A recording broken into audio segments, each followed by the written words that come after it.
अस्सलामुअलैकुम रहमतुल्लाहि व बरकातुहू। अज़ीज़ तलबा, उम्मीद है आप सब अल्लाह के फ़ज़ल व करम से खैर व आफ़ियत होंगे। इस उम्मीद के साथ कि आप रोज़ाना का होमवर्क रोज़ाना अटैम्प्ट कर रहे होंगे, आगाज़ करते हैं हम अपने चौथे लेक्चर का। अल्हम्दुलिल्लाह हम चैप्टर नंबर 3 बाब सौम मुकम्मल कर चुके हैं और इसके लॉन्ग क्वेश्चन भी अटैम्प्ट कर चुके हैं। अब हम आते हैं शॉर्ट क्वेश्चन की तरफ। तो शॉर्ट क्वेश्चन इंशाल्लाह आपको जो यहाँ बताए जा रहे हैं आपने साथ साथ नोट करने हैं। आज के लेक्चर में हम कोशिश करेंगे 20 शॉर्ट क्वेश्चन आंसर्स कवर कर लें। ये आपने अपनी नीट कॉपियों पे भी लिखने हैं और शीट्स पे भी लिखने हैं, ठीक है। ये इंशाल्लाह आपके वीकली टेस्ट में भी शामिल होंगे, मंथली में भी, और ये वो सवालात हैं जो कि आपके पुराने पेपरों में, फ़ाइनल पेपर्स में, मुख्तलिफ़ बोर्ड्स के पेपर में आते रहे हैं, इसलिए आप इनको साथ साथ ज़रूर याद कर लें। पहला शॉर्ट क्वेश्चन है, नबी अकरम सल्लल्लाहु अलैहि वसल्लम की बच्चों पर रहमत पर मुख्तसर नोट लिखें, या आप सल्लल्लाहु अलैहि वसल्लम बच्चों पर कैसे मेहरबान थे। इसका जवाब आपने लिखना है, हुज़ूर सल्लल्लाहु अलैहि वसल्लम बच्चों पर शफ़क़त फरमाते। आप सल्लल्लाहु अलैहि वसल्लम सफ़र से तशरीफ़ लाते तो बच्चे रास्ते में मिलते, इनमें से किसी एक को सवारी पर बिठा लेते। आप सल्लल्लाहु अलैहि वसल्लम का मामूल था कि जब कोई नया मेवा यानी कि फल आप सल्लल्लाहु अलैहि वसल्लम की खिदमत में पेश होता तो हाज़रीन में से सबसे कम उम्र बच्चे को देते। दूसरा शॉर्ट क्वेश्चन है, हुज़ूर सल्लल्लाहु अलैहि वसल्लम काफ़िरों के लिए रहमत थे, कैसे। इसका जवाब आपने लिखना है, हुज़ूर करीम सल्लल्लाहु अलैहि वसल्लम के वजूद की बरकत से कुफ़ार मक्का बावजूद अपनी सरकशियों के दुनिया में पिछली उम्मतों की तरह अज़ाब इलाही से महफूज रहे। फरमान इलाही है, वमा कान अल्लाहु लियुअज़्ज़िबहुम व अंतुम फ़ीहिम, सूरत अनफ़ाल आयत नंबर 33 यानी 33। इसका तर्जुमा है, और खुदा इन पर अज़ाब नाज़िल नहीं करेगा जब तक आप सल्लल्लाहु अलैहि वसल्लम इनमें मौजूद हैं। तीसरा शॉर्ट क्वेश्चन, माँ की अज़मत के बारे में फरमान रसूल सल्लल्लाहु अलैहि वसल्लम का तर्जुमा लिखें। जवाब, जन्नत माँ के कदमों के नीचे है। चौथा शॉर्ट क्वेश्चन, मसवाक के बारे में आप सल्लल्लाहु अलैहि वसल्लम का क्या इरशाद है। आप सल्लल्लाहु अलैहि वसल्लम ने इरशाद फरमाया, अगर उम्मत को दुश्वारी न होती तो मैं इन्हें हर नमाज से पहले मसवाक करने का हुक्म देता। पांचवा शॉर्ट क्वेश्चन है, हज़रत मोहम्मद सल्लल्लाहु अलैहि वसल्लम किन के लिए रहमत थे। 2 सत्रों में लिखें यानी 2 लाइनों में लिखें। हज़रत मोहम्मद सल्लल्लाहु अलैहि वसल्लम तमाम जहानों के लिए रहमत थे। आप सल्लल्लाहु अलैहि वसल्लम की रहमत आम थी। आप सल्लल्लाहु अलैहि वसल्लम की रहमत औरतों, काफिरों, यतीमों, बच्चों, बूढ़ों, ग़ुलामों, बेवाओं, हत्ता के जानवरों को भी शामिल थी। शॉर्ट क्वेश्चन नंबर 6, ग़ुलामों के बारे में आप सल्लल्लाहु अलैहि वसल्लम का क्या इरशाद है। आप सल्लल्लाहु अलैहि वसल्लम ने फरमाया, ये तुम्हारे भाई हैं, जो ख़ुद खाओ इनको खिलाओ, और जो ख़ुद पहनो इनको पहनाओ। शॉर्ट क्वेश्चन नंबर 7, हुज़ूर सल्लल्लाहु अलैहि वसल्लम की औरतों पर शफ़क़त मुख्तसरन बयान करें। इस्लाम से कबल औरतों की कोई इज़्ज़त ना थी, बेटियों को ज़िंदा दफन कर दिया जाता था। हज़रत मोहम्मद सल्लल्लाहु अलैहि वसल्लम ने औरतों को इज़्ज़त और एहतराम बख्शा और उनके हकूक़ और फ़राइज़ का तयन किया, यानी मुकर्रर किए और उनको माँ, बेटी, बीवी और बहन की हैसियत से इज़्ज़त अता की। शॉर्ट क्वेश्चन नंबर 8, किस ग़ज़वे में हुज़ूर सल्लल्लाहु अलैहि वसल्लम के दंदान मुबारक शहीद हुए? दंदान यानी कि दांत की जमा दंदान। ग़ज़वे ओहद में हुज़ूर सल्लल्लाहु अलैहि वसल्लम के दंदान मुबारक शहीद हुए। क्वेश्चन नंबर 9, इस्लाम से कबल औरतों की क्या हालत थी? इस पर 4 सतरें लिखें, यानी 4 लाइनें लिखें।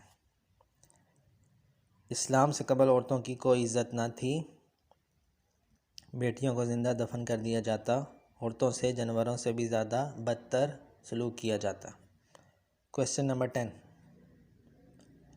उसवा हसना के बारे में आयत का तर्जुमा लिखें।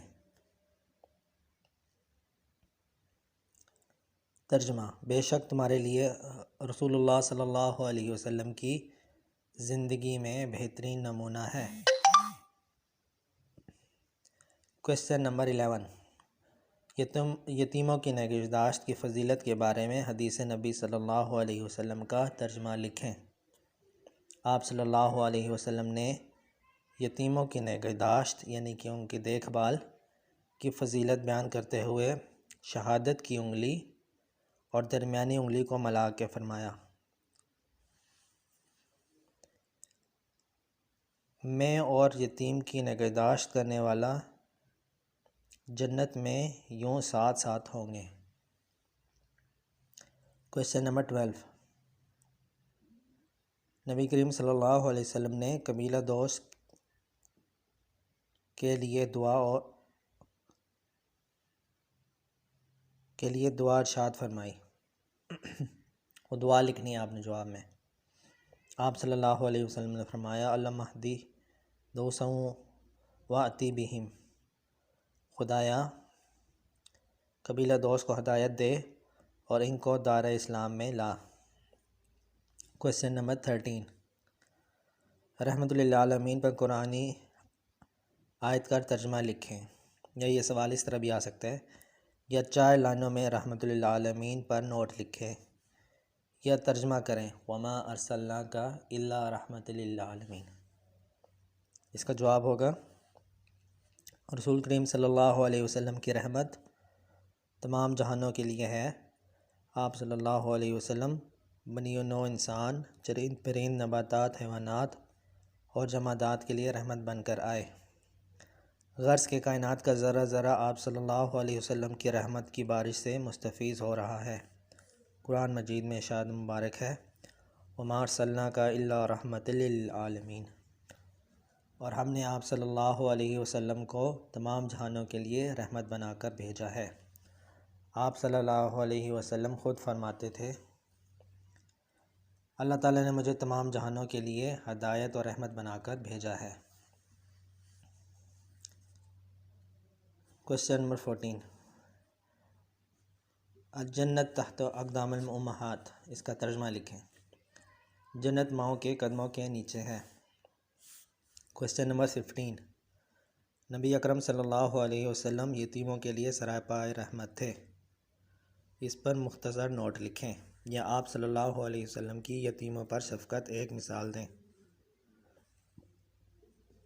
नबी करीम सल्लल्लाहु अलैहि वसल्लम यतीमों के लिए सरापाए रहमत है। आप सल्लल्लाहु अलैहि वसल्लम से पहले यतीमों का कोई वाली न था।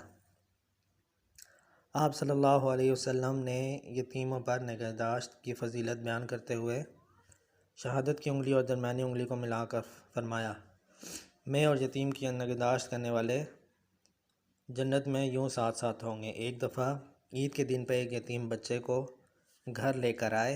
हज़रत आयशा रज़ियल्लाहु अन्हा ने उसे प्यार किया और साफ़ सुथरे कपड़े पहनाए। अल्लाह के नबी ने उसे फरमाया, आज से मैं तुम्हारा बाप हूँ। हुज़ूर सल्लल्लाहु अलैहि वसल्लम नमाज तरावी क्यों तर्क फरमाया था, यानी आप सल्लल्लाहु अलैहि वसल्लम ने नमाज तरावी को क्यों छोड़ दिया था। जवाब है, हुज़ूर सल्लल्लाहु अलैहि वसल्लम ने नमाज तरावी को इसलिए तर्क फरमा दिया था कि नमाज तरावी कहीं उम्मत पर फ़र्ज़ ना कर दी जाए, कि नमाज तरावी उम्मत के लिए फ़र्ज़ ना कर दी जाए। रहमतुल्लिल आलमीन सल्लल्लाहु अलैहि वसल्लम से क्या मुराद है। रहमतुल्लिल आलमीन सल्लल्लाहु अलैहि वसल्लम से मुराद है हुज़ूर सल्लल्लाहु अलैहि वसल्लम की ज़ात मुबारक की ज़ात पाक तमाम जहानों के लिए, तमाम मखलूक के लिए सरापाए रहमत है।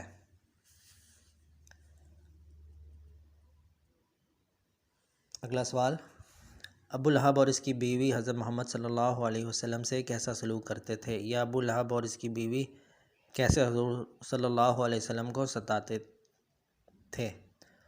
अबू लहब जो हुज़ूर सल्लल्लाहु अलैहि वसल्लम के चचा थे, वो और इसकी बीवी उम्मे जमील दोनों आप सल्लल्लाहु अलैहि वसल्लम की सख्त तरीन दुश्मन थे। अबू लहब ये कहा करते थे, लोगों माअज़ल्लाह ये दीवाना है, इसकी बातों पर कान न धरना। उसकी बीवी हुज़ूर सल्लल्लाहु अलैहि वसल्लम के रास्ते में कांटे बिछाती थी, जिससे कई मरतबा आप सल्लल्लाहु अलैहि वसल्लम के तलवे लौलहान हो गए, मगर आप सल्लल्लाहु अलैहि वसल्लम ने नहायत सब्र और इस्तक़लाल का मुज़ाहिरा किया। इसकी इस गुस्ताखी पर सूरत लहब नाजिल हुई थी। नेक्स्ट सवाल, सब्र के बारे में एक कुरानी आयत या इसका तर्जुमा लिखें। जवाब, इन्नल्लाह मअस साबिरीन, बेशक अल्लाह ताला सब्र करने वालों के साथ है। क्वेश्चन नंबर 20, सब्र और इस्तक़लाल के मानी बयान करें, या सब्र के लुग़वी और इस्तिलाही मानी बयान करें। सब्र के लुग़वी मानी ये हैं, रुकना और बर्दाश्त करना, और इस्तक़लाल के मानी है मज़बूती के साथ डटे रहना। इस्तिलाही तौर पर सब्र से मुराद ये है कि इंसान मसाइब और तकलीफ़ में बेकरार ना हो, बल्कि अपने जज्बात को काबू में रखते हुए बर्दाश्त करें। इसके साथ ही हमारा आज का लेक्चर कंप्लीट होता है। इंशाल्लाह बकिया शॉर्ट क्वेश्चन हम नेक्स्ट लेक्चर में पढ़ेंगे। आप इन सब को नोट भी कर लें, अपनी नीट कॉपियों पे भी लिखें और शीटों पे भी लिखें। इस उम्मीद के साथ, इस दुआ के साथ कि आप जहाँ रहें खुश रहें। अपना बहुत सा ख्याल रखिएगा। अल्लाह हाफ़िज़।